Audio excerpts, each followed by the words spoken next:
మనకి ఎంత పవర్ఫుల్గా భగవాన్తో బంధం ఉంటుందో అంత వేగంగా ఈ యొక్క కళ అనేది మారుతూ ఉంటుంది. ఈ సృష్టిలో ఏది నిర్దిష్టంగా జరగదు, అంటే పర్మనెంట్గా ఫిక్స్డ్గా ఏది ఉండదు. అన్నీ నిరంతరము మారుతూనే ఉంటాయి.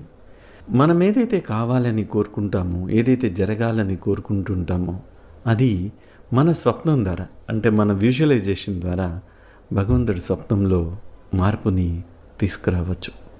అప్పుడు అది మన జీవితంలో వాస్తవంగా అయిపోతుంటుంది. మనం ఏదైనా జరగాలని అనుకుంటున్నప్పుడు అది మన కుడివైపు, అంటే కళ్ళు మూసుకుంటే కుడివైపు అది జరుగుతున్నట్టుగా మనము విజువలైజ్ చేయాలి. అది మన మెదడు యొక్క కుడి భాగంకి అనుసంధానం అవుతుంది. దాని ద్వారా అది పాజిటివ్ సంకేతాలని పంపిస్తూ ఉంటుంది. మళ్ళీ అది డీప్గా సైన్స్లోకి వెళ్ళిపోతూ ఉంటుంది. మనం ఇక్కడ అంత లోతుగా వెళ్ళాల్సిన అవసరం లేదు. మనం విజువలైజ్ చేసినప్పుడు 3 డైమెన్షన్తో కలర్లో రైట్ సైడ్ మన కుడివైపు అది జరుగుతున్నట్టుగా మనం చూడాలి. అప్పుడు అది కమ్యూనికేట్ చేస్తూ ఉంటుంది. ఇది పవర్ఫుల్గా జరగాలి అంటే మన బాండ్ అనేది కూడా చాలా ఇంపార్టెంట్. మన అమ్మ భగవంతుతో ఎలాంటి ఒక బంధం పెట్టుకుందాము అన్నది ఇంపార్టెంట్.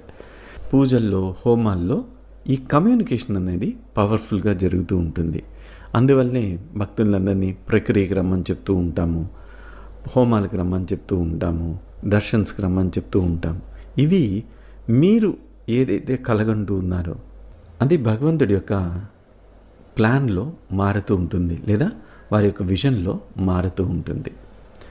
సో ఒకసారి ఒక సందర్భంలో శ్రీ భగవాన్ని ఒక యూత్ దర్శన్లో అడుగున్నారు, భగవాన్ మేము జీవితంలో చాలా కలగంటూ ఉంటాం, ఐఐటి అవ్వాలను, లేదంటే ఒక పెద్ద స్పోర్ట్స్ స్టార్ అవ్వాలను, ఇట్లా చాలా కలలు కంటూ ఉంటాము, దాని గురించి ప్రయత్నిస్తూ ఉంటాము, అయితే ఫెయిల్ అయిపోతూ ఉంటాము, దీన్ని ఎలా అర్థం చేసుకోవాలి అని అడిగారు.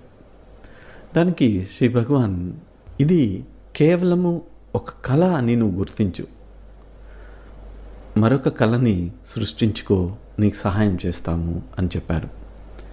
మీరు కంటున్నది కేవలము కళ మటుకే, ఒక కళ కరిగిపోతే మరొక కళను సృష్టించుకోండి అని చెప్పున్నారు.